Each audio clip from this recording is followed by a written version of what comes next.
எதிர்பாராத விதத்துல கத்தர் எதிரியின் பாளையத்திலேயே கத்தர் அற்புதங்களை செய்கிறவர். உங்களுக்கு விரோதமா நிறைய பேர் பேசி கொண்டு இருக்கலாம். உங்களுக்கு விரோதமா பேசுவாங்களா, பேச மாட்டாங்களா? எல்லாருக்கும் விரோதமாகவும் பேசுவாங்க இல்லையா? நிறைய பேர் நிறைய விதமா பேசுவாங்க. ஆனா அதை குறித்து நம்ம கவலைப்பட்டுட்டு இருப்போம். ஐயோ அப்படி பேசிட்டாங்களே, இருதயத்தை வேதனைப்படுத்திட்டாங்களே, கஷ்டப்படுத்திட்டாங்களே அப்படிலாம் நம்ம நினைச்சிட்டு இருப்போம்.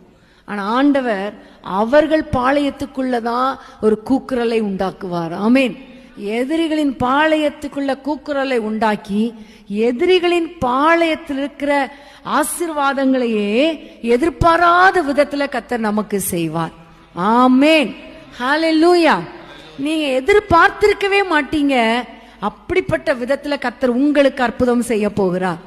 ஏனென்றால் உங்களுக்கு வார்த்தை கொடுத்திருக்கிறார், உங்களுக்கு வாக்கு பண்ணி இருக்கிறார். அதனால அந்த வாக்கு தத்தத்தை கர்த்தர் நிறைவேற்றுவது எப்படி நடக்கும்னா, நான் எதிர்பார்க்கவே இல்லை, இப்படி நடக்கும் நான் எதிர்பார்க்கவே இல்லை அப்படின்னு சொல்றோம் பாருங்க, அதுதான் கர்த்தருடைய அற்புதம். ஆமேன். ஹல்லேலூயா. ஒரு சிலருக்கு நேராக இந்த வார்த்தைகள் டைரக்டா கடந்து வருது, நீங்க ரிசீவ் பண்ணிருங்க. ஆமேன். ஹல்லேலூயா. ஹல்லேலூயா.